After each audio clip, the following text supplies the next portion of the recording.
Muy buenas tardes a todos, ¿qué tal? ¿Cómo están? Bienvenidos al Estridor de las Armas, este espacio de historia nacional de la 1020 AM Radio Yandutí. Saludos cordiales a todos los oyentes, a los que están conectados por medio de las redes sociales, también por el canal 17 de Tigo Star.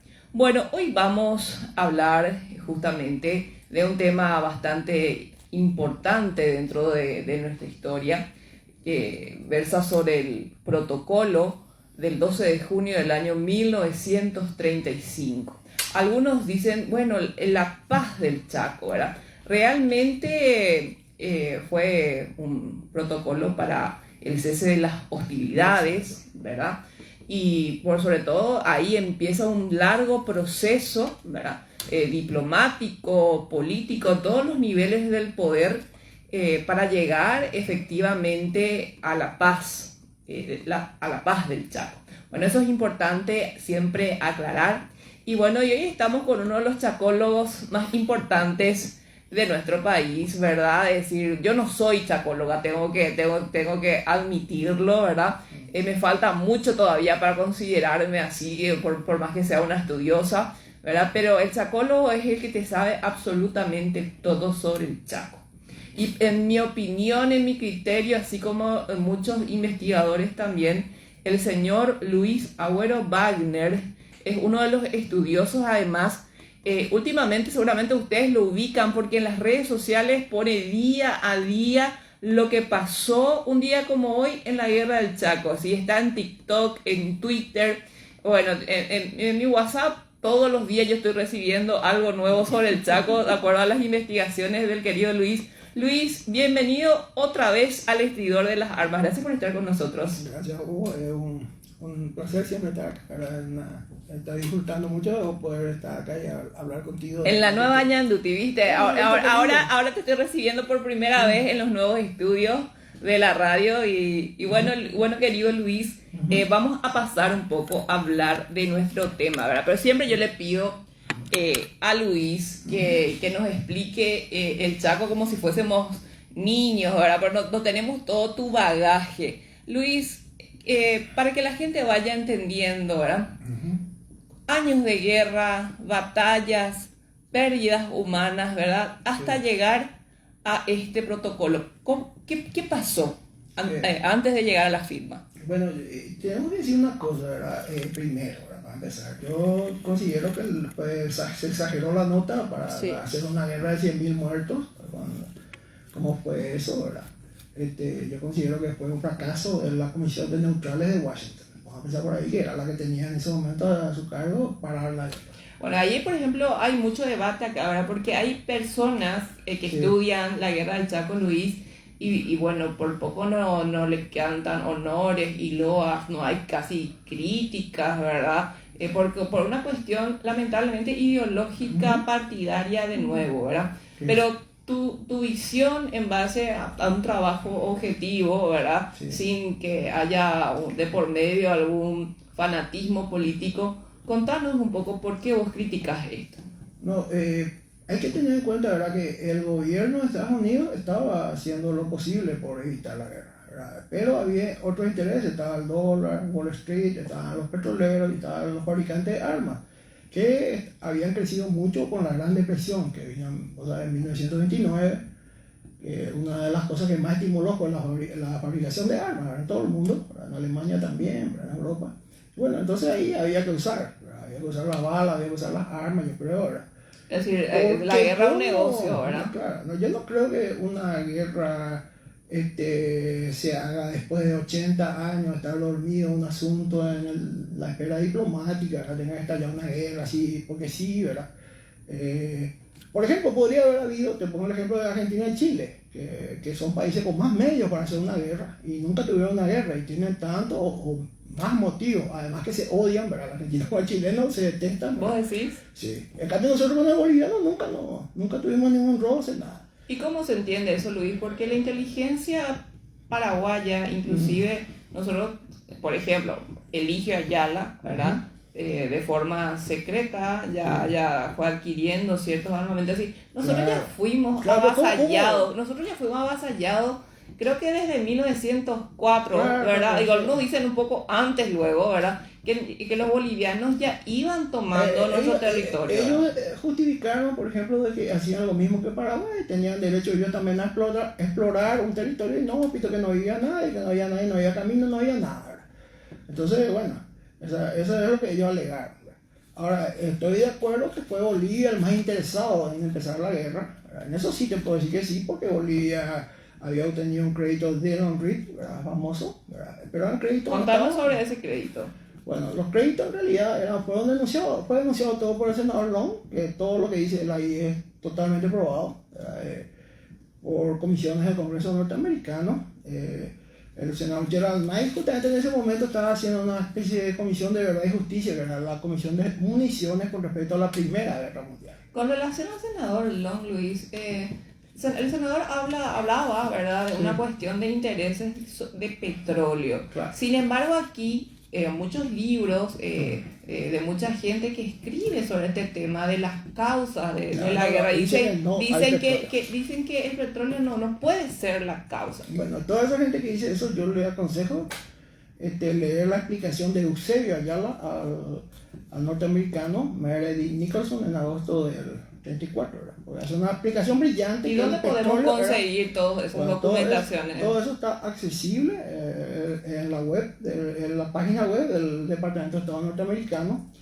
El Departamento no hace de ni Estado. siquiera hablar, hace falta ni siquiera hablar inglés porque traduce perfectamente lo que uno quiere buscar y empieza todo eso con bueno, lo que dice Eusebio Ayala, lo reitera en 3 oportunidades en sus comunicaciones. ¿Verdad? Una oportunidad habla con Nicholson y Nicholson le dice toda la explicación de Eusebio Ayala, donde Eusebio Ayala le dice que hay muchos pozos petroleros en territorio boliviano que no están involucrados en la guerra del Chaco, pero que necesitan salir porque Bolivia, el problema principal es que Bolivia perdió su salida al Pacífico. Y para que la gente entienda, Nicholson, es decir, ahí está. Aquí tenemos, ¿verdad? Él era el representante diplomático de Estados Unidos en Paraguay durante la guerra del Chaco, que hablaba con Eusebio Ayala y casi todos los días o por lo menos una vez por semana, y es un escritor famoso de Indiana, el estado de Indiana, y su casa hoy en día es un museo y todo, ¿verdad? Así que pueden un día, el paraguayo que tiene la suerte de ir a visitar Indiana, puede ir a visitar el museo de entonces aquellos investigadores sostienen que el Chaco, es decir, el petróleo en sí no era un factor, claro. Inclusive dicen el tema de la venta de armas, ¿verdad? En toda guerra siempre eso es un negocio, ¿verdad? Eso era un factor interesante, la venta de armas, ¿verdad? La venta de armas, el petróleo y los banqueros están involucrados, ¿verdad? No es solamente, porque acá en la Standard Oil el petróleo no había y dicen que no, ¿verdad? ¿Y por qué Paraguay sí es un estado debilitado que pasó por una guerra tan grande? Claro, y esa es otra pregunta. ¿Por qué Paraguay? ¿Por intereses para...? Había intereses acá argentinos, Puerto Sastre, Puerto Casado, en todos esos lugares, ¿verdad? Que justamente en el Chaco tenían propiedades inmensas, ¿verdad? Y por eso critica un republicano español que publicaba una revista en Buenos Aires, Claridad se llamaba, y él decía que, por ejemplo, de que Paraguay y Bolivia se están matando por un territorio que es más de esas empresas que de ellos, ¿verdad? Se están matando por eso y hacía una crítica muy de izquierda, ¿verdad? Una revista de Buenos Aires. La prensa de Buenos Aires siguió con mucha atención la guerra del Chaco y hay también digitalizado un montón de documentos y de publicaciones, sobre todo el diario Crítica de Buenos Aires. Era el más leído de Buenos Aires en esa época, casi 1 millón de ejemplares llegó a vender. David, ¿será que podemos ir mirando las imágenes de los hombres así? Porque muchos señores, muchos políticos, diplomáticos, muchos intereses estaban aquí en juego. Y él es Enrique Finot, el que era el representante diplomático en Washington, ¿verdad? Él era representante diplomático en Washington. ¿Y cuál fue su papel para llegar a esta firma? Bueno, él fue una de las personas que justamente el 21 de agosto de 1934, ¿verdad? Leí en el New York Times, que se lee todo ahora, era accesible y tal, que el 21 de agosto de 1934 se burló de Paraguay en el New York Times. ¿Se burló del Se Paraguay? burló del Paraguay porque el Paraguay estaba en ese momento cambió el nombre, ocupó Picuiba y Loma Vistosa estaba un poquito más adelante, unos 20 kilómetros más, y lo ocupó también Paraguay. Los bolivianos salían corriendo, ¿verdad? Y bueno, entonces le cambió y le puso el nombre Mr. Long, Mr. Hugh Long, el senador Hugh Long de Luisiana, que tenemos la calle Villamorra. Sí, tenemos. Sí. Y se burla de Paraguay. ¿Qué dice el artículo del New York Times? ¿Te acordás? Dice que, no, lo que dice el artículo del New York Times es que cuando se le preguntó, a él se rió, se le preguntó y después dijo que iba a hacer más adelante comentarios, ¿verdad? Pero publica el New York Times que él se ríe cuando le pregunta el cambio de nombre. Pero no estaban, esa es la burla, ¿verdad? Que se rió cuando se le pregunta eso. Pero en realidad no estaban en condiciones los bolivianos por la situación militar de ellos, en ese momento muy delicada, porque faltaban apenas una semana para que Franco llegue a Carandaití y partan dos el ejército boliviano y comprometa mucho la situación militar de ellos. Y en noviembre viene el Carmen, ¿verdad? Caen 2 divisiones más, así que... Si Luis, vos tenés alguna mirada con relación al aspecto militar. Es evidente que la guerra la ganaron los militares paraguayos, ¿verdad? Con la Reserva Nacional, es decir, con muchos factores, ¿verdad? Sí. Pero militarmente hablando, el triunfo es una gran victoria en Paraguay, militarmente es una gran victoria desde el punto de vista militar, inclusive eso quieren poner ¿Y por qué en las redes sociales, así, los investigadores... Los patrulleros, bueno, basta. ¿Por qué, Luis, hablan de que, no, yo leo más bien por el lado boliviano, ¿verdad? La versión boliviana, no tanto acá los paraguayos, ¿verdad? Claro, los bolivianos, es decir, reivindican y siempre están en los discursos, inclusive actuales, dicen que el Chaco es boliviano, ¿verdad? Ellos siguen teniendo ese sentimiento, ¿verdad? No, y es una cuestión de la defensa bastante delicada, ¿verdad? Porque ellos siguen reivindicando esa postura. Sí, no, ellos lo que dicen es que no perdieron la guerra, que fue un empate, no sé qué. Ahora pero ¿cómo va a ser un empate? Porque, claro, si todo el Chaco, mira, que fue una victoria militar paraguaya, la reconoce el mismo presidente Daniel Salamanca en una carta a Peñaranda, donde le recrimina que la toma de Picuiba, esto nos deja prácticamente fuera del Chaco, y Paraguay se hace dueño de todo el Chaco. Y eso es en noviembre. Y empieza a insultarle a Peñaranda y después termina en un golpe de estado en medio de la guerra el corralito de Villamonte. Para llegar al 12 de junio del 35, creo que nosotros ya habíamos recuperado casi un 80% del Chaco ocupado por los o más. 85-90%, ¿verdad? El Chaco. Inclusive habíamos tomado esa zona de 31.500 kilómetros cuadrados que se entregó graciosamente en el 38. Sobre eso yo te voy a decir una cosa, ¿verdad? Si hacían un plebiscito acá diciendo que vamos a cederle a Bolivia un territorio igual al de Bélgica, más grande que Bélgica, ¿verdad? Con petróleo en su suelo, y el pueblo paraguayo votaba y aceptaba, eso no había ningún problema. En solidaridad con Bolivia le regalamos a gente, pero eso hicieron en secreto, en un país de secreto. Eso no vas a contar, pero ahora brevemente quiero mostrar este libro. No sé, disculpen que no saqué una foto anteriormente. Este libro sobre luchas populares y democráticas, que tiene varios autores que trabajaron en eso, ¿verdad? Sí. Justamente también está un artículo. Luis, ¿sobre qué escribiste en este libro que vamos a sortear con la audiencia? Sí. Entonces yo les pido que envíen sus mensajes al WhatsApp de la radio al 0994 44 1020 para poder leer justamente artículos que versan desde el doctor Francia, pasa por Carlos Antonio López, Francisco Solano, ¿verdad? Veo que está también Lugo, Franco, está también, ¿cómo es? Laguino, ¿verdad? Son artículos que... Sí, son 5 momentos de la historia. El que dirigió ese trabajo fue el ingeniero, nuestro común amigo, el ingeniero Ricardo Canese. Ricardo Canese, saludos para Ricardo. Él dirigió ese trabajo, que fue un trabajo colectivo. Yo accedí a participar porque mucha gente tiene una visión muy negativa de lo que fue el 17 de febrero del 36, entonces yo escribo. Es que no se conoce, no se conoce. Dicen que fue Franco no estaba exiliado encima, el que hizo el golpe fue Federico Weimann Smith, que no figura como presidente del Paraguay y fue presidente del Paraguay 3 días.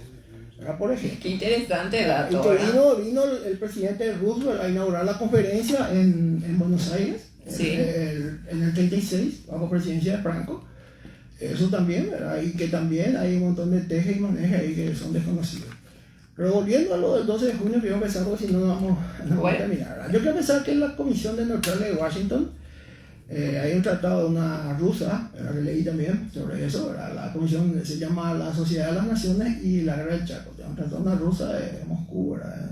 Una tesis de una historiadora rusa de Moscú, que habla de, por ejemplo, de que la Comisión de Neutrales de Washington era un seudónimo de Estados Unidos, como ahora se dice la comunidad internacional, dice esto, aquello, pero es Estados Unidos el que dice eso, ¿verdad? Entonces se dice la comunidad en seudónimo, ¿verdad? Bueno, entonces un eufemismo, ¿verdad? Entonces la Comisión Neutral estaba a cargo de la guerra del Chaco cuando empieza la guerra, y ahí sucede algo raro, ¿verdad? En el momento de peor, de batallas más sangrientas, más o menos se estaban acercando las fechas de la segunda batalla en Anagua, que fue la peor, la batalla que más bajas las que más bajas se produjo en la guerra. Un subsecretario, William Phillips, le escribe al presidente ahí tenemos a Saavedra Lama, que trabajó mucho, pero por la Argentina, no por la paz, ¿verdad? Un subsecretario norteamericano de apellido William Phillips, que era muy amigo de conté, ¿verdad? De Felipe Ajaxville, que era el novio de Wallis Simpson, la que se casó con el rey de Inglaterra, ¿verdad? Y que fue la causante de que el rey abdique, ¿verdad? Ese es el intervalo de farándula, ¿verdad? Oh, no. Está muy bien. Bueno, era el novio, ¿verdad? Pero parece que ya le... Pero Wally tenía los muchos novios. Tenía muchos novios, sí. tuvo los 3 maridos, antes de... La que fue después, mi querido. No, le felicito. Bueno, hay que felicitarle, bueno. Entonces, el novio para recordar el dato, el novio de Wallis Simpson, Felipe Ajaxville, le cuenta todo a cómo es. ¿Pero qué es lo que le cuenta? Y le cuenta todo lo que pasa y tiene mucha confianza. Hay una carta que quiere hacer un tratado comercial Argentina con Estados Unidos, que Argentina le dice... ¿Pero qué es lo que dice la carta? Eso es lo que quiero saber. Bueno, Felipe, lo que dice, Ajaxville le dice que, ¿sabe? Le cuenta a William Phillips, que habla mucho con él, le cuenta que Saavedra Lamas opina que los neutrales de Washington no van a solucionar nada, entonces que se hablan y que en Argentina hay muchas inversiones en ese momento norteamericanas, y que Estados Unidos no tiene interés en el Chaco, que es falso, porque tiene interés en venderle armas a Bolivia. De hecho, ya le habían vendido todas las armas antes de la guerra. Entonces le dice eso y William Phillips le escribe al presidente de Estados Unidos. Es una carta que puede leer cualquiera, cuando quiera, ¿verdad? Está accesible en este que te mostré, el archivo del Departamento de Estado, traducido. Le dice que como no tenemos ningún interés, mejor le tiramos el fardo, ¿verdad? Así para hablar coloquialmente a la Liga de las Naciones, y la Liga de las Naciones que se haga cargo de esto. Total, ellos no van a solucionar nada, y después cuando llegue el momento de realmente la paz, ¿verdad? Vamos a entrar otra vez nosotros a solucionar qué es lo que pasó, ¿verdad? Un ratito lo digo así para ordenar un poco nuestra idea, para hacer un poco didáctico. Sí, claro, es decir, vos estás mencionando que Estados Unidos efectivamente tenía interés el embajador en el Chaco. En la paz de Estados Unidos, Caldwell, ¿verdad? El embajador. Espera, no te voy a hacer primero toda mi pregunta. Desacelerate que le doy un ratito. Bueno, espérame. Entonces vos estás diciendo que efectivamente sí Estados Unidos tenía interés en el Chaco, ¿verdad? Con relación a que también puso dinero hacia el lado boliviano y que le dijo a Bolivia, tenés que comprar armas de este lugar. Claro, era un crédito atado, ¿verdad? Los créditos que daban, ¿A quién le tenían que comprar los bolivianos las armas? Y por ejemplo, uno de los grandes magnates de la industria del armamentista era, por ejemplo, Curtis Wright, que fue citado al Senado después de la denuncia del hombre. Y la empresa, ¿verdad? Y Curtis Wright le vendió los Curtis Osprey, ¿verdad? Que eran los mejores aviones en la época, y le vendió 70, ¿no? Es una suma despreciable de 70 aviones Curtis Osprey comprar, ¿verdad? Y uno de ellos fue derribado por Carmelo Peralta y Echeverry, ¿verdad? Los capos de la aviación paraguaya. Ahora sí, ¿quién es este que está en imagen? Explícanos, por favor. Este es el embajador de Bolivia, que está en Bolivia, el embajador de Estados Unidos en Bolivia, que es Caldwell, ¿verdad? Que tuvo también una activa participación contando todo lo que pasaba ahí. Pero son unos grandes chismosos, la verdad, que llegan a la conclusión estos yanquis, pero hay que felicitarle el manejo pulcro que hacen de la información y la forma en la que utilizan toda la información. La utilización correcta de la información es un poder, ¿verdad? Es un poder. El conocimiento es poder, ya dijo Michael, ¿verdad? Y bueno, este es colmado. Estaba en Buenos Aires, Wedel, estaba en Santiago de Chile, el otro, ¿verdad? Uno que de apellido francés, ¿verdad? Y estaba también en Asunción, el famoso escritor Mary Nicholson, el que más se lo recuerda hoy en día, justo el que estaba acá, ¿verdad? Que era el escritor, ¿verdad? Todos ellos empiezan a trabajar. Vamos a ir otra vez por parte. ¿Cómo empieza a traer la Liga de las Naciones? Ya sabemos, así más o menos algo parecido a las Naciones Unidas, pero encima otra vez no estaban ni Estados Unidos ni Brasil, ¿verdad? O sea, ya te imaginas, ¿verdad? Que si no estaba Estados Unidos y Brasil, no, Estados Unidos no estaba, a pesar de que el presidente Wilson inspiró la Liga de las Naciones, pero no estaba porque no aceptó el Congreso que integre Estados Unidos eso, y Brasil no estaba, pero Brasil estaba muy bien en connivencia con Estados Unidos. Entonces sucede lo siguiente: después de un año de que Estados Unidos se abre por la sugerencia de William Phillips, sucede un escándalo allá en Estados Unidos. Se abre un escándalo porque primero en hablar de responsabilizar a Estados Unidos de la cuestión del Chaco es nada más y nada menos que tres veces el primer ministro británico Stanley Baldwin. Este es Efraín Cardoso, que ya sabemos, una participación nefasta en el 38. ¿Por qué le criticas a Cardoso? Mírate así que fue nefasta. Mira que mucha gente... Yo sé que vos considerabas el gran historiador. No. Yo creo que sí, que Cardoso es un gran investigador, pero... Está bien, pero... No, pero espera, antes ya terminar de hacer mi pregunta, Luis.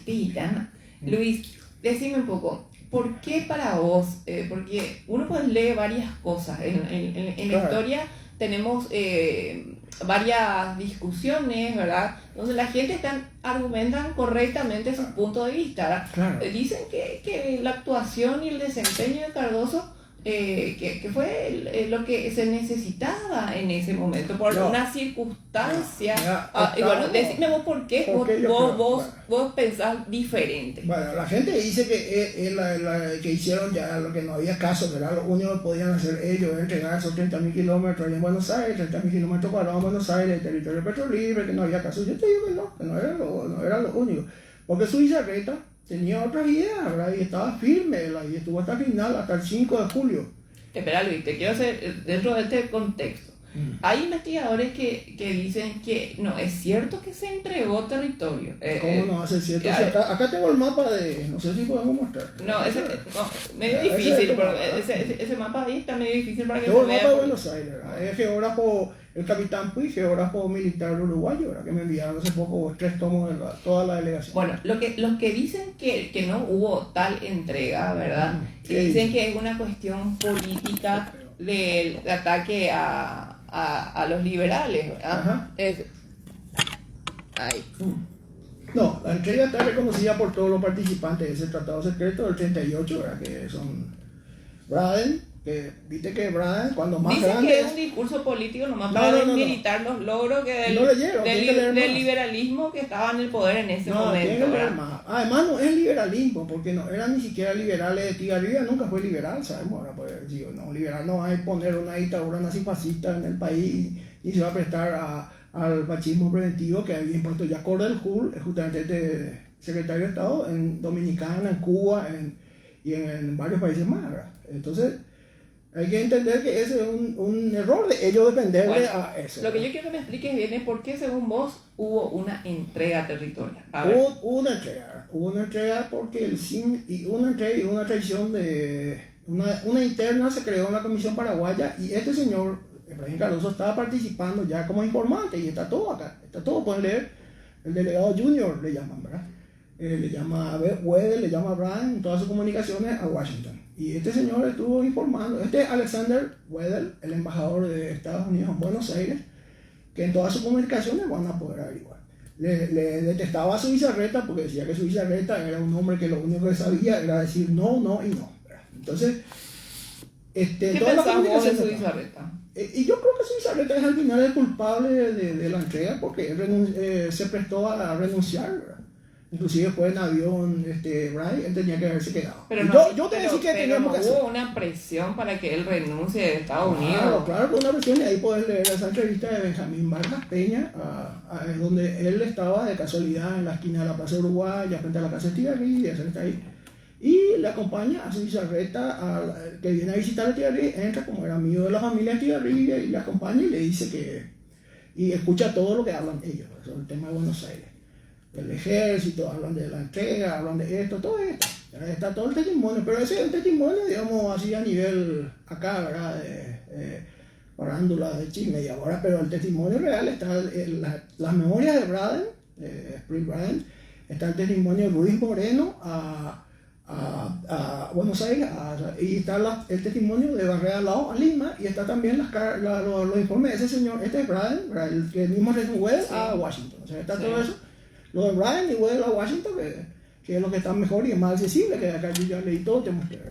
Este señor Brian era un señor que tenía intereses empresariales en Bolivia. Y hay que tener una cosa, ¿verdad? Sus intereses sí eran mineros, es cierto que estaban más en el tema minero que petrolero, en las minas, ¿verdad? Y le golpeó mucho la Gran Depresión, ahí decía Chile, donde él tenía minas, que era la mina de estaño de Bolivia, las minas de cobre de Chile. Entonces él estaba interesado en preservar para intereses norteamericanos todo lo posible, ¿verdad? Obviamente, ¿verdad? Porque no va a decirle, no, que ahí no vamos a matarnos por 2 o 3 bidones de petróleo, porque como dice el Premio Nobel de Literatura chileno, Pablo Neruda, por una gota de petróleo se mata a un presidente, y es un poema famoso del verdad. Bueno, así que, y era la Standard Oil, no sé, ¿verdad? La Standard Oil también le fue expropiada por David Toro, es cierto, pero en una guerra sucede eso, y el comercio, si ellos tenían que venderle nafta a la provincia de Salta, ¿sí? Acá también hay gente que vendió azúcar a Bolivia, y el cigarrillo Alfonso XIII se fumaban también los bolivianos, así por eso, que decía, colabore con la defensa del Chaco, los cigarrillos para ver, se fumaban los bolivianos. Eso era el comercio, ¿verdad? Y en la guerra pasa de todo, así que... Bueno, nos vamos a ir a un breve corte dentro de un rato, ¿verdad? Sí, estamos entregando mucho, pero yo quiero seguir con el tema del 12 de junio, como llegamos al camino del 12 de junio. Justamente ¿verdad? Por eso, ¿verdad?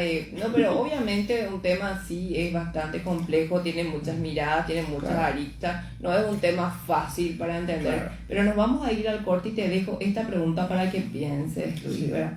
¿Cuáles fueron los principales inconvenientes que el Estado paraguayo, el gobierno paraguayo pasó para llegar a la firma, ¿verdad? Si nos podés a la vuelta de la pausa contarnos, ¿verdad? Todos esos detalles, porque finalmente esos inconvenientes a veces no se conocen, no se hablan mucho, ¿verdad? Y bueno, y si gente que se opuso, gente que estaba a favor, quiénes eran, bueno, y eso a la vuelta de la pausa, ¿sí? Nosotros estamos enredando. Desde hace 61 años, seguimos siendo tu primordial fuente de información. Ñandutín, 1020 ¿Qué tal todos? ¿Cómo están? Bueno, vamos a una breve pausa y aquí está el libro que vamos a sortear hoy. Sí, igual ya hablé de esto y de ahí. Perfecto, Luis. Llegué hasta el Libawe. Yo quiero mencionar lo que no quiero dejar. El embargo de armas. Ahí empieza la historia del embargo de armas. Ahí, vamos a hablar de eso. Sí, claro que armas, que está todo un capítulo, hay 200, 300 documentos por acá del Departamento de Estado. Tampoco dice. Pero yo ya leí más o menos todo, pero tenés que leer esto porque demasiadas estupideces ya dicen ahí tu amigo. Super. Disputa, un poco esfuerzo de la Sociedad de las Naciones. Mira acá, el embargo de armas, ¿cuántos documentos son? Embargo de armas, 1, 2, 3. Volvemos, Luis.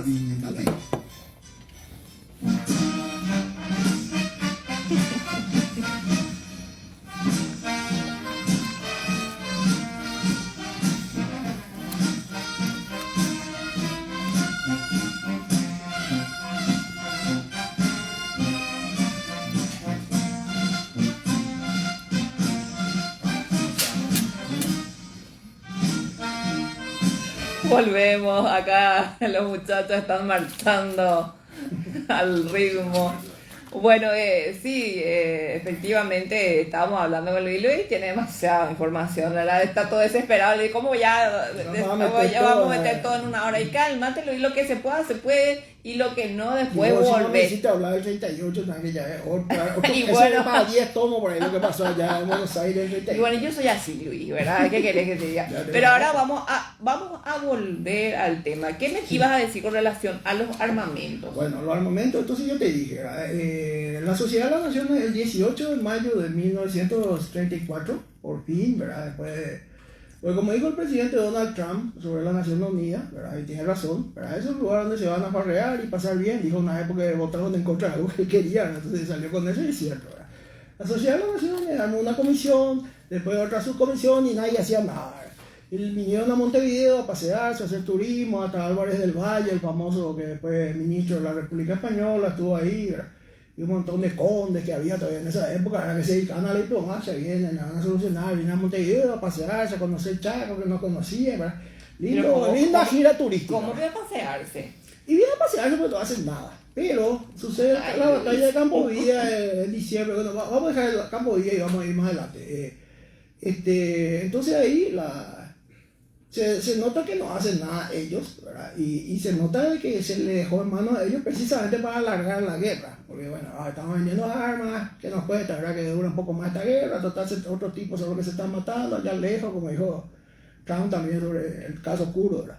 Están a 7.000 millas de distancia, que se vaya Napoleón aparte de Rusia a solucionar. Entonces ahí está en medio, ¿verdad? Con esa tesitura de William Phillips, pero sucede que surge ahí un día agarra y finalmente, después de no sé cuánto, un año y medio, toma la decisión la Liga de las Naciones de prohibir la venta de armas a Bolivia, que todo el mundo prohibía armas a Bolivia, que le ha prohibido a Alemania, a Hitler, o a que estaban en el poder, ¿verdad? O a Mussolini, que venda armas, bueno.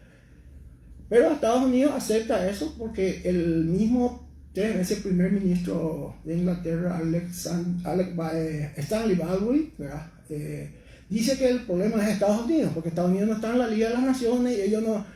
Bueno, entonces Roosevelt llega a un acuerdo y también envía al Congreso norteamericano una ley para prohibir las armas y se acepta en la Cámara de Representantes del Senado de Estados Unidos y el 28 de mayo del 34 se acepta y eso es lo que critica después el senador Long. O sea, se arma todo un gran escándalo ya con el tema porque ya se puso en evidencia que hay intereses petroleros, que hay banqueros de Wall Street, que hay también fabricante de armas, como ya te dije, Curtis Wright, que reconoció eso.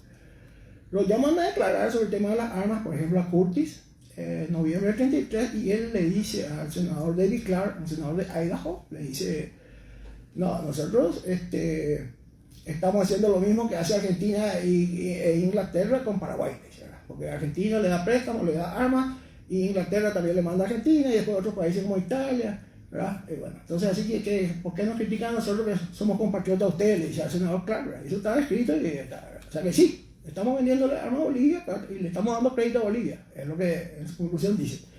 Bueno, este país que estaba en el 38 del poder cuando se entregó el Chaco.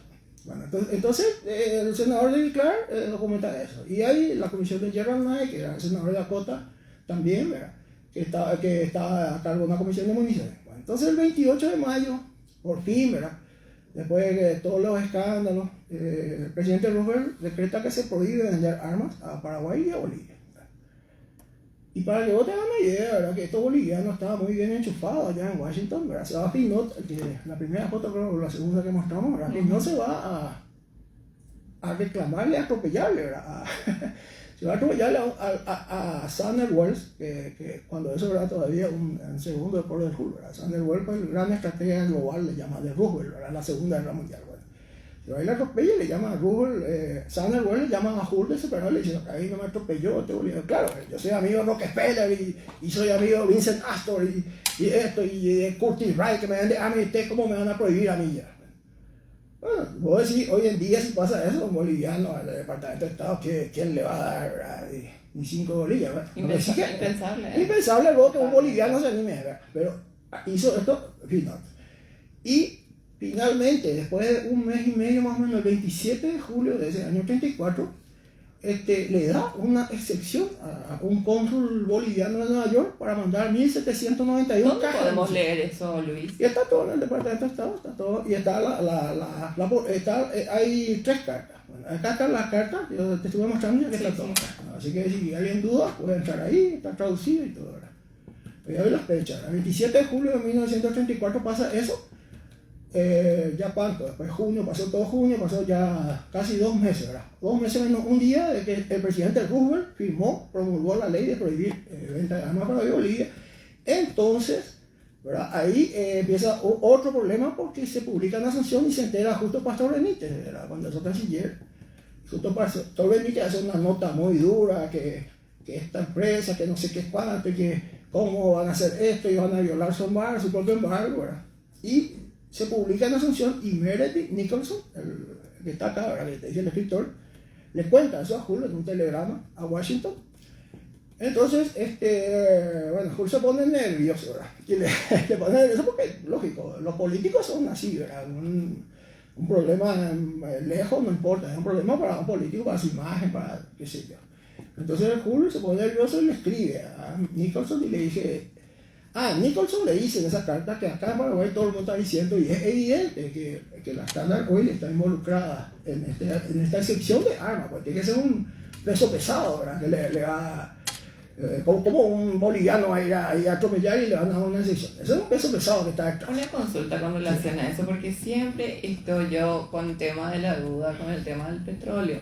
Decime, ¿se realizaron algunos estudios previos? No, el Chaco, ponerle que no hay petróleo en todo el Chaco, ponerle que no hay ningún pozo de petróleo, pero hay petróleo que Bolivia necesita sacar, ¿verdad? Entonces necesitaba aguas navegables y de paso agarrar todo ya el Chaco, ¿verdad? Y bueno, ¿y cómo con qué van a hacer? ¿Con simples especulaciones? ¿Nomás acá hay petróleo? ¿O tenían alguna certeza, Luis? Entonces, en el Chaco, ponerle que, vamos a suponer que no hay petróleo, ¿verdad? Yo creo que debe haber algo, ¿verdad? Pero no hay petróleo. Pero Bolivia tenía, eso es lo que le explica Ayala, una explicación magistral, y también el senador. Bueno, contanos entonces, porque no todos conocemos eso, ¿qué decía Ayala en relación a eso? Ayala le explicó a los norteamericanos que Bolivia tiene mucho, que no estaba dentro de la disputa de la guerra del Chaco, los pozos de petróleo que Bolivia tenía en su territorio. Ahora sí había una parte que había sido tomada por Franco, allá en Canadá, y hay una línea petrolífera hasta ahora.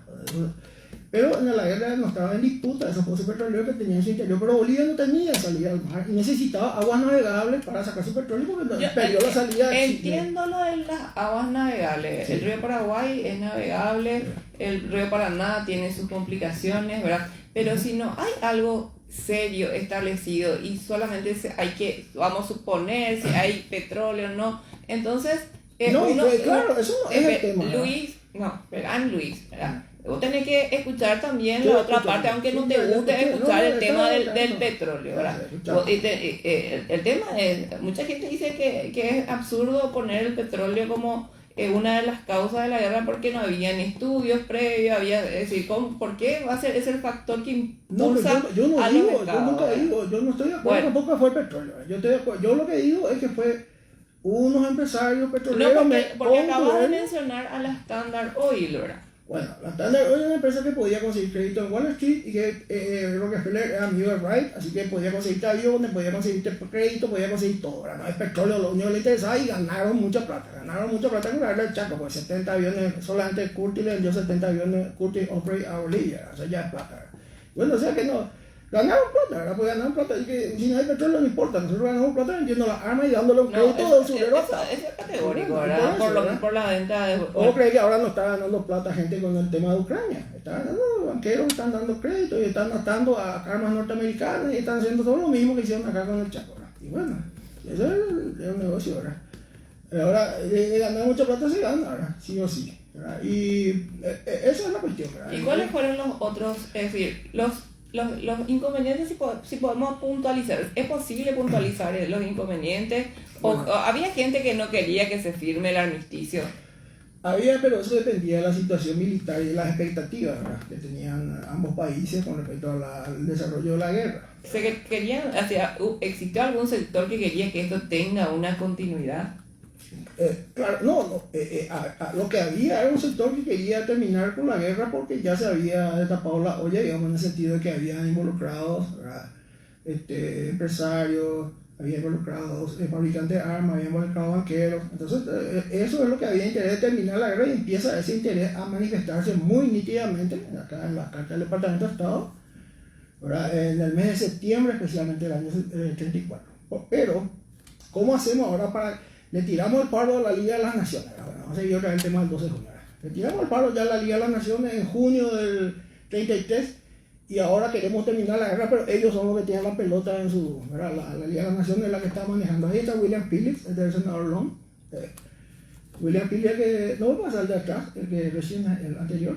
Ahí van a buscar, sí. El anterior estaba justo ahí. No, este es William Phillips, el que le aconsejó a Roosevelt en junio del 33 que se abra a Estados Unidos de la guerra porque no teníamos interés y qué sé yo, y era muy amigo del novio de William Simpson.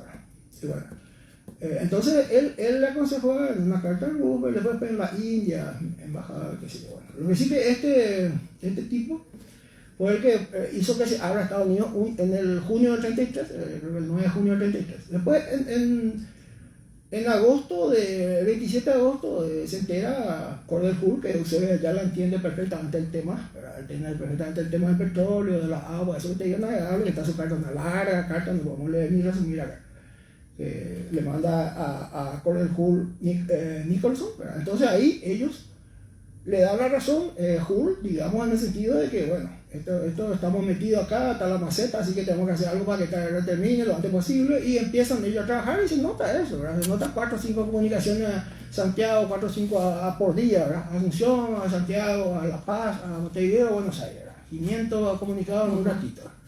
Entonces se nota eso, que empieza una actividad que realmente es admirable, ¿verdad? Entonces yo, si alguna gente de la CIA no está escuchando, le quiero decir que congrats my friend, congrats my friend por el trabajo. ¿Vale? Así que empiezan a hilar todo eso, y en una de esas, como Paraguay estaba allá en Carandaití, allá lejos, ya dentro de Bolivia estaba Paraguay, el ejército paraguayo, después de una serie de victorias que no había resistencia. Y eso no, justamente, vamos a decir, esta expansión militar, estas posesiones, estas conquistas militares de los paraguayos, entrar plenamente a territorio boliviano, eso no fue uno de los factores, Luis, justamente para parar. Justamente yo creo que sí, ¿verdad?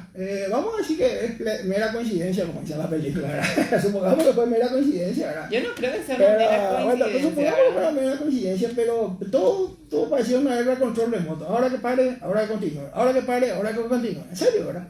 Pare el Campovilla, que pare la Tarija. ¿Quién tenía ese control, Luis? Y la Liga de las Naciones paró después de Campovilla, ¿verdad? Está el informe incluso de Nicholson, ¿verdad? El escritor, así que es un lujo leer el famoso escritor de Indiana, un informe sobre lo que pasó en Campovilla, ¿verdad? Está en el bastante estado, ¿verdad? Tus amigos los patrulleros del Facebook pueden entrar a mirar. ¿Qué? Mis amigos, yo. Bueno, entonces, está eso, después en Boquerón ya medio nos quedamos, después en Cañada Tarija también, siempre así, ¿verdad? Ahí era para sospechar, ¿verdad? Pues siempre coincidía. Lo de Phillips, por ejemplo, coincide, ¿verdad? Con el tema de la segunda batalla en Nanagua. Entonces, bueno, estos tipos dicen, bueno, ya se está matando lejos de nosotros, que no importa, y estamos vendiendo bien nosotros nuestras municiones y armas, así que continúen nomás, ahora para que pare en Camboya, después que pare aquí, que pare allá. Después se empiezan a apurar porque se dan cuenta, ya te dije que están involucrados. Bueno, y en septiembre empieza eso, y el 6 de septiembre, Finot le escribe a Hull, al secretario, dicho sea paso, que era amigo de Somoza, de Trujillo y de Batista, ¿verdad? Le escribe diciéndole, bueno, yo creo que aquí podemos encontrar, en base a la fórmula de conciliación de Saavedra, Lama el ídolo que es esto, porque vamos a hacerle caso a los yanquis, porque lo que quiere para la guerra, se dan cuenta que Saavedra, Lama es que tiene ahí la clave, porque Argentina estaba muy metida, estaba en el conflicto, se sabe, hay estudios académicos. Los bolivianos dicen que el Paraguay también pudo tener esta victoria militar por la ayuda argentina, por lo menos dicen ayuda eso. Argentina, pero no, ya sabemos cómo son chanta curepa, ¿verdad? Ya le conocemos, ¿verdad? Pero bueno, ¿por qué sí, así de los argentinos, por Dios? Bueno, pero yo creo que más bien no había un sentimiento colectivo de los bolivianos, de ahí de la parte militar, ¿verdad? En cambio, Paraguay había un sentimiento colectivo por el Chaco, entonces eso facilitó, y Argentina ciertas cosas, por supuesto. La declaración de guerra de Paraguay ayudó a bloquear a Bolivia, porque busca un poco si se puede, 13 tuyutí, ahí ¿verdad? Ahí está, por ejemplo, el presidente Roosevelt en Buenos Aires. A su lado está el presidente de Argentina, Agustín Justo, ¿verdad? Así que ahí, para que no se olviden que vino el presidente Roosevelt, y si no había intereses norteamericanos, la guerra del Chaco viene a inaugurar la conferencia de la paz del Chaco, nada más y nada menos que un presidente paralítico, ¿verdad? Seguramente no vino a hacer turismo. Pero que tiene que ver que sea paralítico. No, si sos paralítico no va a disfrutar Buenos Aires, te voy a la boca, caminitos. ¿Para qué te va a Buenos Aires? Bueno, voy a pasar a leer un ratito. Este es Luis, Stanley Baldwin. Voy a leer un ratito los mensajes de mi audiencia, ¿verdad? Porque hay que escucharles también a ellos. Dicen, ¿verdad? Que, bueno, mi abuelo peleó en la guerra del Chaco cuando tenía 17 años. Sí. El agua era un problema, ¿verdad? Soy Juan Carlos, saludos, te envío saludos. También nos está escribiendo el general Julio César Cardoso, siguiendo el programa, saludos general. Después está también, Carmel Canderón, que se anota, quiere leer tu artículo, Luis. Después, a ver, bueno, hay mucha gente, Jordan, que tenés que ir mirando los mensajes para anotarles, ¿verdad? Bueno, entonces, hasta donde pude entender tu super mega relato, ¿verdad, Luis? No terminó todavía, no terminó pero el tiempo. no, todavía no, pero está por terminar, ¿verdad? Yo siempre trato de que sea esto didáctico y que la gente pueda entender un poco, ¿verdad? Por un lado, entonces, había un sector que quería parar esta situación, otro sector que no, nosotros nos estamos enriqueciendo, estamos vendiendo armas, otro sector ya en el aspecto militar, miren, ya estamos avasallados por los paraguayos, ya se metieron en un territorio propiamente boliviano. Es decir, todas estas situaciones es como que pesaron a la hora de decir, bueno, vamos a parar. Y bueno, ¿qué pasó días antes al 12 de junio? Porque tenemos que hacer estos saltos. En la última etapa del 12 de junio, ahí sucede que hay una contraofensiva boliviana, que tratan de, claro, los dos ejércitos tratan de negociar finalmente lo mejor posible, y estar en las mejores condiciones, pero Bolivia ya estaba, yo creo que Bolivia estaba en muy malas condiciones militares aún después de su contraofensiva, porque el José María Casal, que estaba en Ingavi, por ejemplo, vienen a atacar una división, viene a atacar Ingavi, ¿verdad? Y él estaba con 300 soldados, pero los 300 paraguayos le hacen correr a toda una división boliviana, y no es eso, sino que le persiguen otra vez, ¿verdad? Y les persiguen y le llegan a acercar, ¿verdad? Sobre eso me dijo nuestro amigo el capitán Silvera, que tiene un trabajo, que no sé, pero yo pienso que la cuestión era más bien los intereses ya de terminar la guerra, y además estaba el prestigio de Estados Unidos, ¿verdad? Es decir, vino Roosevelt, ahí vimos las fotos, ¿verdad? Sí. Vino Roosevelt, con Sumner Webb, con Gordon Hood, todos los pesos pesados de Yankee vienen allá a Buenos Aires para que termine la guerra, y después al final no termina nunca la guerra ni el tratado de paz, ¿verdad? Por eso siguió hasta el 38 ese tema, y cuando en el 38 ya hubo mucha presión de ellos. Pero bueno, pero estamos hablando antes el 12 de junio, junio.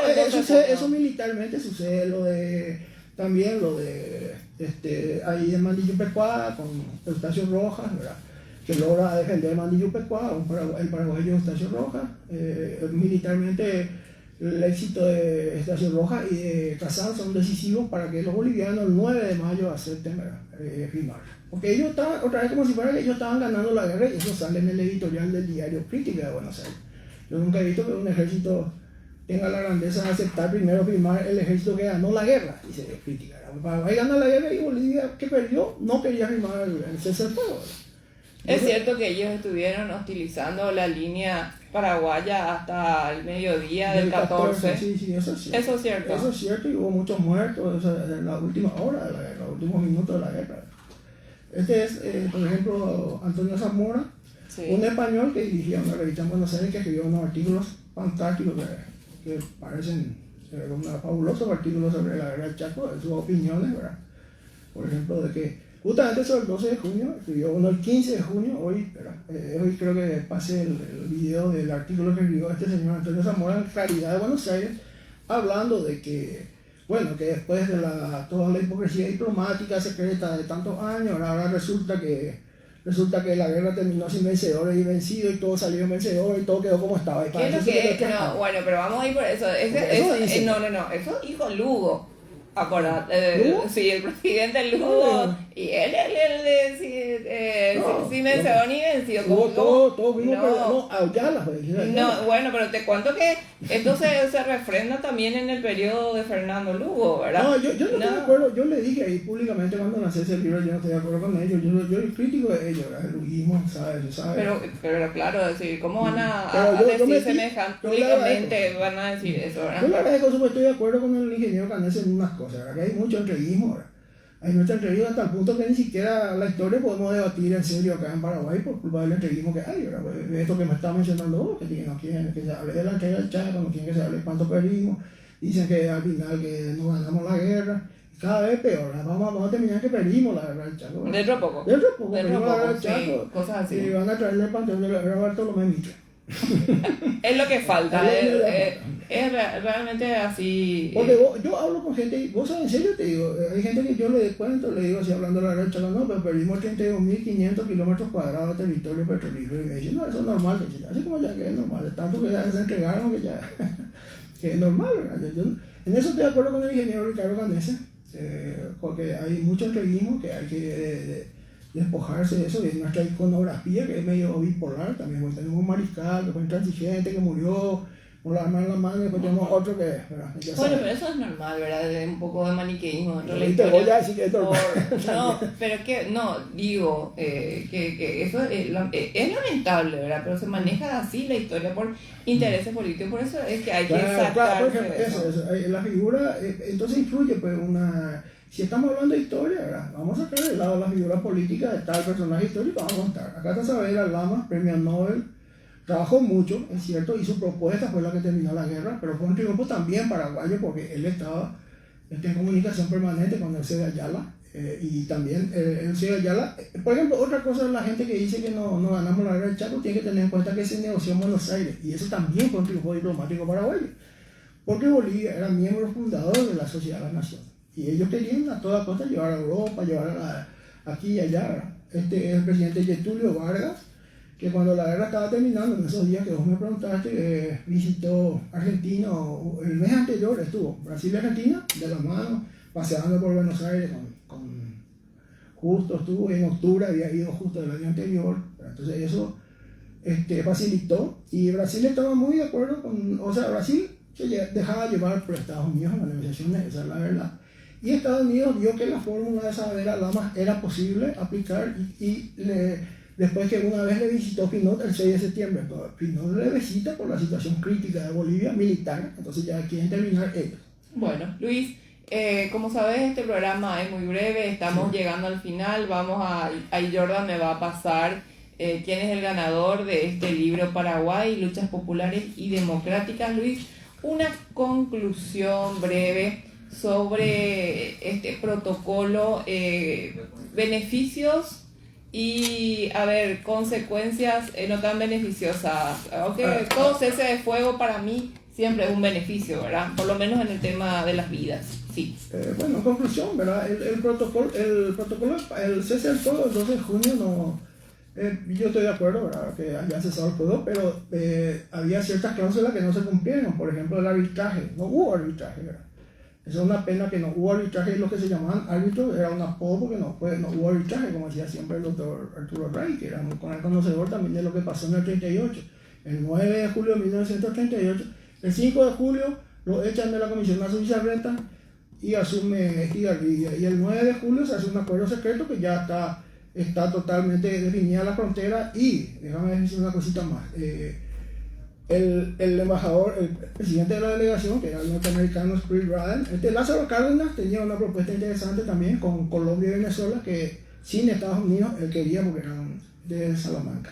Bueno, entonces llega lo siguiente, ¿verdad? Llega ese momento, estaba hablando, me perdí un poco, pero era en el momento que se iba a firmar ya eso, ¿verdad? La cuestión que llega yo creo que la propuesta de Lázaro Cárdenas es muy interesante, pues era una propuesta latinoamericana, sin Estados Unidos, él quería, ¿verdad? Y la apoyaban Venezuela y Colombia. Yo el próximo sábado le voy a invitar a la otra campana de esta historia. Vos tenés esta postura. ¿Quién es? No, eso ya después durante la semana voy a estar anunciando, ¿verdad? Porque es importante, Luis, conocer todos los puntos de vista dentro de nuestra historia. Luis, querido. Yo quiero que le pregunte una cosa. En Buenos Aires yo dije que no había otra alternativa porque ya estaban todos contra nuestra, y incluso Estados Unidos. Yo te voy a decir cuál era la solución que podían haber, la postura. Primero, no echarle a su Bizarreta. Y segundo, venirse todos, porque se creó una interna en la delegación paraguaya por culpa de Raín Cardoso. Entonces tenían que decir, bueno, nosotros no firmamos nada y nos mandamos mudar a Asunción, y eso era lo que tenían que hacer, ¿verdad? Porque no iba a haber de nuevo una guerra y se iban a desesperar, y Estados Unidos estaba desesperado por firmar para el prestigio de Rubel, de Samuel, de Julio, y eso se ve en los documentos. Así que yo le digo ¿por qué no se mandaron a mudar todos juntos y vinieron a Asunción? Quiero que le pregunte. Bueno, puedes hacer tu pregunta también el sábado que viene. Bueno, el ganador es el señor Andrés Figueredo, 336, Paraguay, Luchas Populares y Democráticas. Bueno, hay mucho más, esos capítulos, hay 3-4 programas como hacer solamente el 12 de junio. Sí, pero me imagino que sí. Sí, me imagino que hay sí. mucho que hablar. Muy, No sé, ojalá no me haya olvidado nada de lo que dije lo que quería. es como muy difícil en una hora poder hablar de todos esos detalles, Luis, pero vamos a estar hablando Sí, mucho más. próximamente. Claro que sí, mucho más. Muchísimas Muchas gracias, muchas gracias, Noelia, por no, darme fue una satisfacción venir. Como siempre, un placer verte. gracias, querido Luis. Un 12 de junio de 1935 cayó un día miércoles. Justamente este año también fue un día miércoles en coincidencia, ¿verdad? Y realmente es para tener presente esta fecha importante dentro de nuestra historia. Y bueno, el sábado continuamos con este tema, porque es un tema que tenemos que empezar a ahondar, a hablar un poco sobre la guerra del Chaco. Y bueno, y vamos a estar continuando, ¿verdad? Todas las causas, se entregó, no se entregó, tuvimos problemas logísticos, ¿quiénes tuvieron más problemas logísticos? ¿Qué pasó con la comandancia de Estigarribia? Todo esto vamos a estar haciendo una continuación porque mucha gente estuvo pidiéndome esto. Bueno, saludos a todos. Gracias por los mensajes. Obviamente Jordan estuvo leyendo cada uno, yo no podía leer tantos al aire, leí algunos, ¿verdad? Yo sé que el Paraguay, de muchas familias, fueron los abuelos, parientes que tienen recuerdos un poco más cercanos, ¿verdad? Sobre la guerra del Chaco, todo lo que fue justamente esta mañana estuvimos visitando la Armada Paraguaya, el Arsenal, el Dique Seco, lugares donde llegaban los paraguayos, ¿verdad? Justamente en el Defensores del Chaco, ¿verdad? Y luego justamente en un lugar específico se embarcaban para ir al Chaco y bueno, y todo esto forma parte de nuestra historia que tenemos que valorar, que la tenemos que investigar y por supuesto que no la tenemos que olvidar. Quiero agradecerles a todos, como siempre, la compañía y nos encontramos el próximo sábado aquí con más historia desde la 1020 AM Radio Ñandutí. Saludos a todos. Gracias, Noelia. Gracias.